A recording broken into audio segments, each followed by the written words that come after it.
Okay, PIX11 is your local election headquarters, everybody. Less than a week. Final home stretch until voters head to the polls to elect a governor. Both candidates working around the clock, though, for every single vote.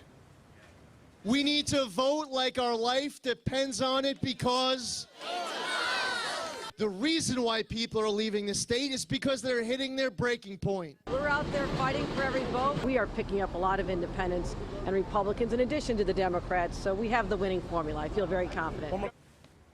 Well, according to the latest PIX11 exclusive poll with Emerson College and The Hill, the race remains pretty tight. Political analyst Basil Smikle is the director of public policy at Hunter College, and he's been studying the numbers, and he joins us this morning to take a closer look at where the governor's race stands right now. Good morning, Basil. Good morning. Good morning to both of you.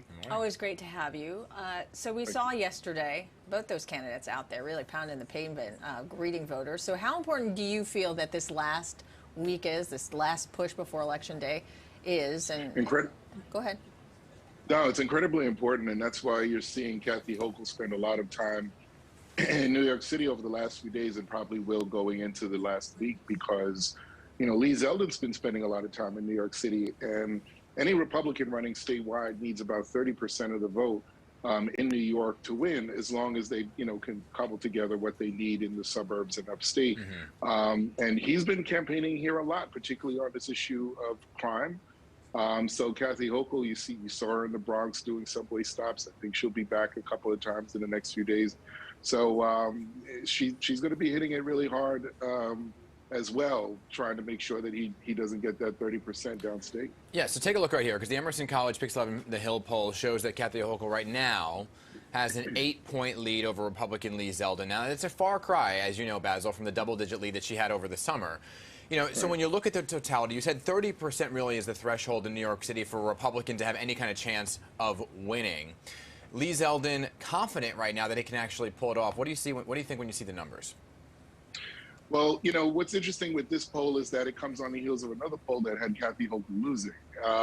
And so one of the things that, you know, we're looking at is that the polls in some respects has been inconsistent in terms of the actual turnout and the results. But what is consistent across the polls, especially in this last one, is that for most New Yorkers, the economy and jobs is top of the list in terms of their concerns.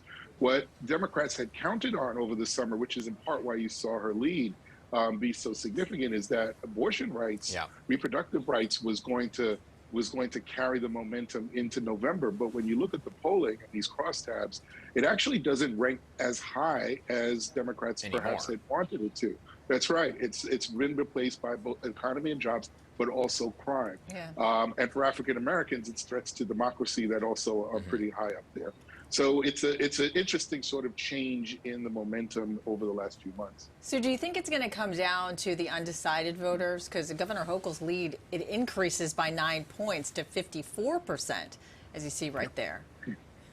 Right. So independent voters, you know, we always talk about them, but independent voters actually tend to lean one way or another. And, you know, Democrats outnumber Republicans in the state. And the view is that these independent voters are trending toward Kathy Hochul in part because of a lot of those issues that we talked about, as I said, the economy, jobs, but also I think reproductive rights are also pretty high up there. They're concerned about sort of not just what's happening in New York, but the connection of what's happening to the rest of the country. So they're sort of, they're headed to the bench. They may not know exactly what they're going to do up until now, but, you know, Kathy's making some important and strong arguments. Help us understand the shift from the double-digit lead in the summer to where we are now, right? With the 8-point lead in our poll, you're mentioning that Trafalgar poll that had Lee Zeldin leading. Our last poll had her up 4 points.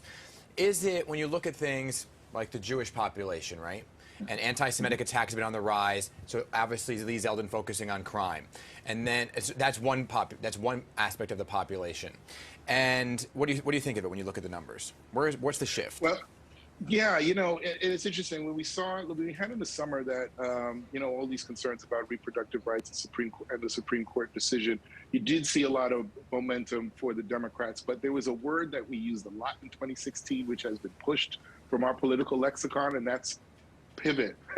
Even if we don't say it, that you still need to do it. And I think what Democrats did not do early enough was even if threats to democracy and reproductive rights were polling like number 1 and number 2, we also need to pivot it to 3, 4, and 5, which were at that time the economy and crime, among other issues. So I don't think that pivot happened early enough, and that's one problem that I think caused a bit of a change in momentum. And the reality is that for Republicans, crime has always been a big issue, and they've been able to wield that issue quite significantly. And you saw Lee Zeldin campaigning in the Orthodox Jewish community, talking about that issue as well. And that's in part why you're seeing Kathy Hochul spend a lot more time in the city trying to get support from a lot of these communities and neighborhoods. Well, what about when you look at the male and female vote? Male voters are evenly split between Hochul and Zeldin, but women voters they put Hochul over the top by 16 points, 56% to 40%. So if you were advising these campaigns,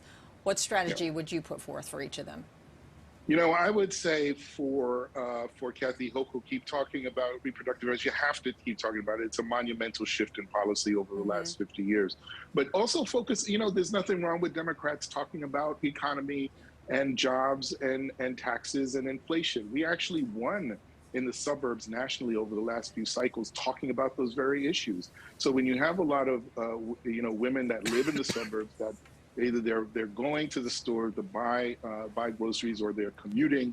All of these issues that we actually, Democrats can actually talk about. So she shouldn't shy away from that, because I do think, particularly as a woman in the state, the fact that she'd be the first woman to be governor of New York State, she's got built-in support. So why not talk to your supporters on issues that they care about? No need to cede that ground to somebody else. So, midterms typically have voter turnout, which is low. This is a monumental shift right now, because it's really a lot on the line in terms of the House and the Senate as well. How do you see this playing out in 20 seconds in terms of getting numbers out to vote? Well, I think Lee Zeldin, going back to your earlier question, Hazel, what Lee Zeldin's been doing is hitting on those issues of fear and concern for the future for a lot of these suburban voters. So we're hitting on a lot of those issues, kind of ginning up that fear and anxiety and tapping into that. That is what's driving so many voters. If you look at the numbers for early turnout, again, the economy, threats to democracy, those are the issues that are driving a lot of this early turnout. That speaks to urgency, that speaks to fear, that speaks to anxiety. And I think Zeldin's been ginning that up quite significantly. But again, there's no reason that Kathy Hochul should cede that ground at this point in the campaign. All right, Basil, thanks so much for being with us this morning and take a deep dive into these numbers and what they mean. Thanks. Always good to see you. Thank you. And remember, everybody, early voting is underway until Sunday, November 6th, Election Day on Tuesday, November 8th. We're going to have full coverage, of course, on election night right here on PIX11.